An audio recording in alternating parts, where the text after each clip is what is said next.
Pembukaan episode 1, Puaka Lorong 9. Lebaimin ialah seorang lelaki tua yang dikenali sebagai guru Al-Quran di surau hujung kampung. Dia hidup sederhana bersama istrinya Maklongseri, seorang wanita yang tabah dan dihormati penduduk setempat karena kepandaiannya mengobati orang sakit. Namun sejak kebelakangan ini, mereka berdua sering diganggu perkara-perkara aneh setiap kali melintasi Lorong 9. Lorong lama yang penuh kisah puaka dan misteri. Malam itu, sebuah peristiwa bakal membuka rahasia sebenar lorong itu. Angin yang biasanya sepoi-sepoi di kampung terasa lebih berat, membawa bau tanah basah bercampur hanyir yang sukar dijelaskan. Lebaimin menggenggam erat tasbih di tangannya, sementara Maklongseri berjalan di sisinya sambil memeluk kain batik ke tubuh, menahan sejuk. Lorong 9 kelihatan sunyi, hanya deretan rumah kayu usang yang pintunya tertutup rapat, seolah-olah menyorokkan sesuatu. Tiada bunyi cengkerik, tiada kucing berkeliaran. Hanya cahaya lampu jalan yang malap berkelip-kelip seperti mata yang mengintai. Setiap kali mereka melangkah, bayangan mereka memanjang di jalan, bertindih dengan bayangan tiang elektrik dan pokok tua. Di kejauhan, kedengaran bisikan samar memanggil nama, Lebaimin. Lebaimin, suara yang mereka berdua kenal, tetapi mustahil berada di situ pada waktu itu. Tiba-tiba, angin berhenti serta-merta. Daun-daun yang tadinya bergeser kini kaku seolah-olah membatu. Lebaimin berhenti melangkah, tasbihnya terlepas satu butir, jatuh ke tanah berbunyi tik, tik, tik yang terasa terlalu nyaring. "Abang, dengar tak tuh?" bisik Maklongseri, suaranya hampir tidak kedengaran. Di hujung lorong 9, sebuah pondok kecil yang sudah lama terbakar kelihatan samar di bawah cahaya lampu. Asap nipis putih keluar dari celah-celah papan reputnya, dan dari dalam pondok itu muncul bayang seseorang, membongkok, langkahnya perlahan, bunyinya seperti geseran kain basah di atas tanah. Bayang itu berhenti, kepalanya berpaling perlahan-lahan ke arah mereka berdua. Mata merahnya menyala sekejap. Bisikan tadi kini bergema lebih jelas. "Lebaimin, Lebaimin, datanglah balik." Maklongseri menjerit kecil, memegang lengan suaminya. Lebaimin menarik nafas panjang, membaca doa di dalam hati, tetapi entah kenapa lidahnya keluh. Lorong 9 ialah sebatang jalan kampung yang sempit, gelap dan dikelilingi pokok tua, terkenal di kalangan penduduk karena sering berlaku kemalangan misteri yang meragut nyawa. Malam itu hujan renyai-renyai. Di lorong yang sunyi itu sebuah kereta terbabas ke bahu jalan dan terbalik. Orang kampung berlari-lari datang, panik. Lebaimin yang sedang pulang dari surau berhenti, songkoknya basah ditimpa hujan. Di celah serpihan kereta, dia nampak seorang remaja lelaki, Aiman, 14 tahun, duduk terketar-ketar, bajunya koyak, muka berdebu dan pandangan kabus. Selepas urusan polis dan hospital, Lebaimin mengetahui Aiman keluarganya enggan bertanggung jawab. Sejak kemalangan itu juga, Aiman sering ketakutan dan mengadu nampak benda-benda yang orang lain tak nampak, kesan trauma yang membuatkan keluarganya makin menjauh. Kasihan melihat nasib budak itu, Lebaimin dan istrinya membawa Aiman pulang ke rumah mereka yang sederhana di kampung. Pada mulanya Aiman gelisah dan sukar dikawal, tetapi dengan kesabaran, Lebaimin mula merawat, mengajar dan membimbingnya supaya kembali normal dan belajar hidup seperti orang kampung. Di suatu malam yang sunyi, hanya suara cengkerik dan angin di celah daun. Di ruang sholat kecil rumahnya, Lebaimin selesai tahajud dan duduk bersila di atas sejadah membaca Al-Quran perlahan-lahan. Suara serangga dan azan subuh yang jauh-jauh biasa menemani amalannya setiap malam. Tiba-tiba pintu kayu di ruang depan berbunyi. Lebay Min mengangkat kepala. Dari celah dinding dia nampak Aiman keluar, melangkah ke halaman dengan mata separuh pejam seperti orang berjalan dalam tidur. Dia bangun, capai songkok dan ikut keluar.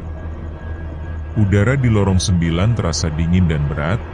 Jalan kecil itu gelap diteduhi pokok besar. Aiman berhenti di tengah lorong, bibirnya bergerak tanpa suara. Dalam sekelip mata dia mulai meronta, tubuhnya keras dan suaranya berubah garau. Lebay Min terus mendekat, memegang bahu Aiman, membaca doa dan ayat yang dia hafal untuk menenangkan remaja itu. Mereka bergelut sebentar di jalan sempit itu sehingga akhirnya Aiman longlai dan diam. Lebay Min memapahnya pulang ke rumah, menyelimuti dan membacakan lagi ayat-ayat penenang hingga Aiman tertidur semula. Selepas 5 menit Aiman tertidur, rumah kayu itu tiba-tiba jadi seram. Bunyi batu seperti dibaling ke serambi, disusuli suara garau entah dari mana, "Pulangkan Buddha itu milik aku." Lebay Min tenang. Dia tidak menanggalkan songkoknya, tidak bercakap apa-apa. Dia masuk semula ke rumah, membersihkan diri dan mengambil wudhu. Selesai, dia melangkah keluar ke serambi. Malam terasa berat, angin berputar di sekeliling rumah. Dia berdiri di situ, memandang ke kegelapan. Tiba-tiba tubuhnya terasa kaku, seolah-olah ada sesuatu coba menahan.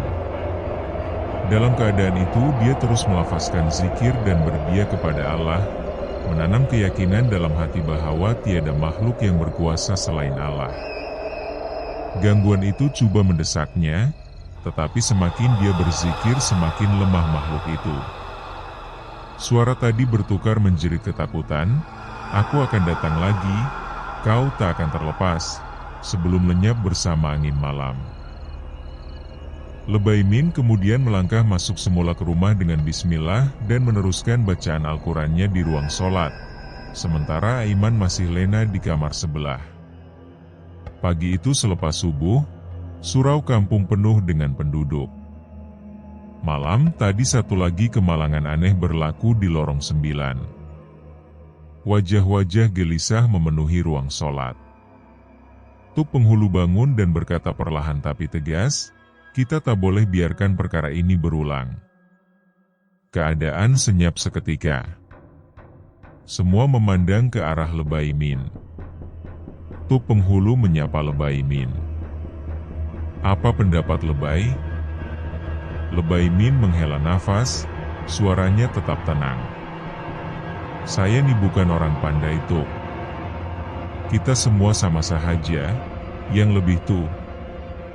Allah yang lebihkan, yang maha tahu itu, hanya Allah. Jadi saya cadang kita sama-sama buat sholat hajat dan membaca Yasin beramai-ramai, paling kurang 40 orang. Kita mohon pertolongan Allah supaya peristiwa macam ini tak berulang lagi, supaya lorong tuh kembali aman." Tuk penghulu mengangguk perlahan. "Baiklah, malam ini kita kumpulkan orang ramai. Kita mohon pertolongan Allah bersama-sama." Aiman duduk di sisi Lebay Min mendengar kata-kata itu. Surau yang tadi riuh perlahan-lahan jadi hening, penduduk terasa lega karena ada langkah yang jelas untuk diambil. Pagi itu, matahari baru menyinari lorong 9. Udara segar menyelimuti kampung, burung-burung berkicau menambah ketenangan. Penduduk mula bergotong royong membersihkan lorong, menyapu daun kering, mengemas longkang, dan membaiki mana yang rosak selepas kemalangan semalam. Suasana riuh rendah dengan tawa kecil, sapaan mesra, dan semangat kebersamaan, walau hati masih teringat kejadian aneh semalam. Lebay Min berjalan perlahan di antara penduduk, matanya memerhati setiap orang. Sesekali dia menepuk bahu seorang warga tua atau tersenyum pada kanak-kanak yang membantu. "Bagus, Kita semua sama-sama jaga lorong ini, bisiknya lembut, menenangkan hati mereka yang masih gelisah. Aiman duduk sebentar di tepi, memerhati lebay Min dan merasa lega melihat ketenangan beliau menular, walaupun hatinya sendiri masih sedikit berdebar mengenangkan kemalangan semalam. Di beberapa rumah, penduduk sibuk memasak untuk jamuan malam. Bau rempah dan lauk pauk menyebar ke seluruh lorong, menambah hangat suasana kampung. Maklong Seri, seorang penduduk yang terkenal dengan masakan sedap, tersenyum sambil mengatur pinggan dan periuk. Nanti malam semua kenyang, insya Allah, katanya sambil menepuk tangan Aiman kecil yang membantu membawa bekas makanan. Tuk penghulu berjalan menyusuri lorong, mengangguk puas melihat semangat gotong royong warganya. Menjelang petang, langit lorong 9 mulai memerah tanda hampir tiba waktu maghrib. Penduduk mula memenuhi surau. Suasana penuh mesra, mereka saling menyapa sambil menunggu waktu sholat maghrib. Setelah sholat maghrib, Ustaz Kamal berdiri di hadapan memimpin sholat hajat, diikuti dengan bacaan Yasin beramai-ramai. Penduduk bersatu dalam doa, memohon rahmat dari Allah. Ketika bacaan Yasin dimulakan, angin tiba-tiba bertiup kuat di luar surau, menggoyangkan daun dan menimbulkan bunyi yang menyeramkan. Dari arah gelap terdengar suara-suara aneh, seperti bisikan yang menakutkan di setiap telinga para jemaah. Sesetengah penduduk terhenti seketika, rasa takut menguasai hati mereka. Waka yang hadir seolah-olah kepanasan, membuatkan bulu roma masing-masing meremang. Namun, jemaah tetap teguh membaca Yasin. Yasin dibaca 7 kali dengan sekali duduk, penuh khusyuk dan sabar. Kehadiran lebay Min di barisan belakang memberikan ketenangan, tangan terkepal perlahan, kepala menunduk, Aiman duduk di sisi, memejam mata, merasakan keberanian dan ketenangan mula menyelimuti hatinya. Tuk penghulu mengamati seluruh jemaah, memastikan mereka tetap fokus dan tidak terganggu oleh bisikan seram itu. Lama-kelamaan, keajaiban berlaku. Suasana malam Jumat itu berubah. Angin reda, suara-suara aneh hilang, dan ketenangan memenuhi surau. Selepas itu, semua menunaikan sholat Isya berjemaah, dipimpin Ustaz Kamal. Kelegaan rohani semakin terasa, suasana menjadi tenang dan aman. Kemudian, penduduk menikmati jamuan makan malam bersama. Telatah mereka yang ceria dan mesra menambah hangat suasana. Ada yang bersenda gurau, ada yang saling berkongsi lauk pauk, tawa dan senyuman mengisi ruang surau. Setelah jamuan selesai, penduduk mulai pulang ke rumah masing-masing dengan hati yang tenang dan damai. Lorong 9, yang semalam penuh ketakutan, kini terasa hangat, aman, dan penuh harapan untuk hari-hari mendatang. Setelah pulang dari jamuan malam, Aiman melangkah perlahan ke rumahnya. Malam itu sunyi, hanya bunyi angin sepoi-sepoi yang menyapu dedaun kering di halaman. Lampu rumah berkelip lembut, mencipta bayangan yang bergerak di dinding dan lantai. Tiba-tiba, sesaat sebelum dia memasukkan kunci ke pintu, dia terasa sesuatu yang dingin menyentuh telinganya. Bisikan lembut, hampir seperti suara seseorang yang sangat dekat, berdesir di telinganya. Aiman terhenti. Bulu romanya meremang, jantungnya berdegup kencang. Dia menoleh sekeliling, tiada seorang pun di situ. Hanya gelap malam yang sunyi dan bayangan yang menari di bawah cahaya lampu. Bisikan itu datang sekali lagi, lebih dekat, seolah mengelilinginya. Aiman terpaku, tangannya masih di gagang pintu. Tidak tahu sama ada ia hanyalah imbasan malam atau sesuatu yang nyata, sesuatu yang menunggu, tersembunyi dalam gelap, hanya untuknya.